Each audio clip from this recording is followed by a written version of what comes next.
आऊज़ बिल्लाहि मिनश शैतानिर रजीम बिस्मिल्लाहिर रहमानिर रहीम। अगर आज से कुछ साल पहले पर नज़र दौड़ाई जाए, जब प्लास्टिक बैग का इस्तेमाल नहीं किया जाता था, तब देखा जाए तो माहौल इतना आलूदा और बीमारियों में भी इतना इजाफा नहीं था। लेकिन फिर रफ्ता रफ्ता टेक्नोलॉजी अरूज पकड़ती गई और फिर सहूलियात ज़िंदगी की नित नई अशिया लेबार्ट्री और फैक्ट्रियों में तैयार होने लगी। और यकीनन काफ़ी अशिया की इजादात ने हमारी ज़िंदगी में सहूलियात फ़राहम की, लेकिन इनमें से कुछ अशिया ऐसी भी हैं जिनकी इजाद तो बेशक इंसानी फलाह के लिए की गई थी, लेकिन वक्त गुजरने के साथ साथ वो इंसान की ज़िंदगी की सबसे बड़ी दुश्मन बन गई। इन्हीं अशिया की फहरिस्त में एक नाम प्लास्टिक का भी है। प्लास्टिक यानी प्लास्टिक बैग या प्लास्टिक की अशिया। प्लास्टिक का इस्तेमाल हमारी ज़िंदगी में रोज़ बरोज़ बढ़ता जा रहा है। अब बेशक प्लास्टिक बैगों की सूरत में हो या प्लास्टिक की अशिया।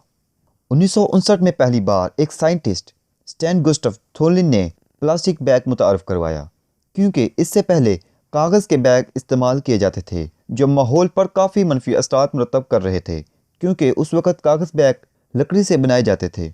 इन बैगों को बनाने के लिए जंगलात को काफ़ी तेज़ी से काटा जा रहा था और ये बैग मजबूत भी नहीं होते थे।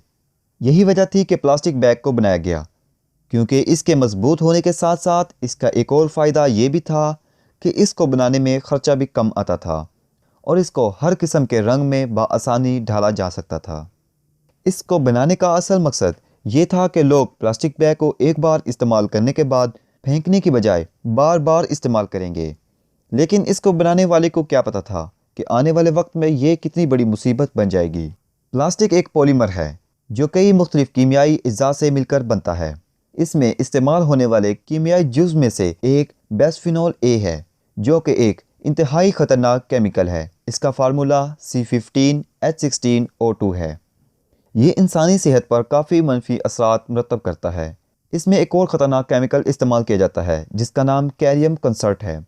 जब हम कोई गर्म खाना इन प्लास्टिक बैगों में डालते हैं तो ये ख़तरनाक केमिकल जो प्लास्टिक बैग को बनाने के लिए इस्तेमाल किए जाते हैं, ये हमारी खुराक में बआसानी शामिल हो जाते हैं और फिर हमारी खुराक में शामिल होकर कैंसर जैसी मोहलक अमराज का बायस बनते हैं, क्योंकि ये प्लास्टिक बैग बहुत कम टेम्परेचर पर मेल्ट हो जाते हैं। नाज़रीन, 90 ममालिक ने इसके इस्तेमाल पर मुकम्मल पाबंदी लगा रखी है और 36 ममालिक ने इसके इस्तेमाल पर टैक्स लगाया हुआ है, क्योंकि यह माहौल में आलूदगी की सबसे बड़ी वजह बनी हुई है। UNEP की रिपोर्ट के मुताबिक सालाना 5 खरब प्लास्टिक बैग इस्तेमाल किए जाते हैं और सिर्फ पाकिस्तान में सालाना 56 अरब प्लास्टिक बैग इस्तेमाल होते हैं और इसमें सालाना 15% इजाफा हो रहा है। ये हमारे माहौल में आबी आलूदगी की भी एक बुनियादी वजह बने हुए हैं। प्लास्टिक बैग समुद्रों में जाकर जानवरों की मौत का सबब बनते हैं, क्योंकि इन्हें डिकम्पोज होने के लिए तकरीबन 100 साल लगते हैं। बांग्लादेश ने पहली बार 2002 में प्लास्टिक बैग के नुकसानात को मद्देनज़र रखते हुए इसके इस्तेमाल पर मुकम्मल पाबंदी लगा दी और फिर 14 अगस्त 2019 को हुकूमत पाकिस्तान ने इस्लामाबाद में इस पर मुकम्मल पाबंदी लगा दी। इन्हें जलाया भी नहीं जा सकता, क्योंकि अगर इन्हें जलाया जाए तो इनमें से ख़तरनाक केमिकल्स का खरूज होता है जो कि फ़िज़ाई आलूदगी का सबब बनता है। इन्हें रिसाइकल भी नहीं किया जा सकता, क्योंकि अगर इन्हें रिसाइकल किया जाए तो इसको रिसाइकल करने में दुगना खर्चा आएगा। अब सवाल ये पैदा होता है कि अब हम इन प्लास्टिक के बैगों, प्लास्टिक की बोतलों और ऐसी दीगर अशिया से छुटकारा कैसे हासिल करें। तो नाज़रीन, मैं आपसे गुजारिश करता हूँ कि प्लास्टिक के इस्तेमाल को कम से कम कर दें, क्योंकि अब पाकिस्तान और ऐसे कुछ दीगर ममालिक ही हैं जिनमें प्लास्टिक का इस्तेमाल किया जाता है।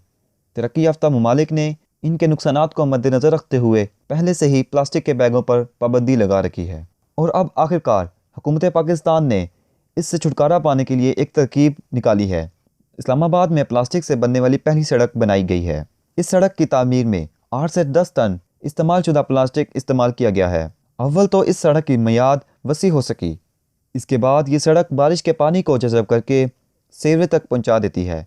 अगर ये तजर्बा कामयाब रहा तो इसी प्लास्टिक से बनने वाली सड़कों का जाल पूरे पाकिस्तान में बिछाया जाएगा। उम्मीद करते हैं आपको हमारी आज की वीडियो पसंद आई होगी। अगर आपको हमारी वीडियो पसंद आई हो तो वीडियो को लाइक, शेयर और सब्सक्राइब करना ना भूलिएगा। इंशाअल्लाह एक नई वीडियो के साथ दोबारा फिर हाजिर होंगे। तब तक अपना और अपने अजीज़ों का ख्याल रखिएगा। अल्लाह हाफिज़।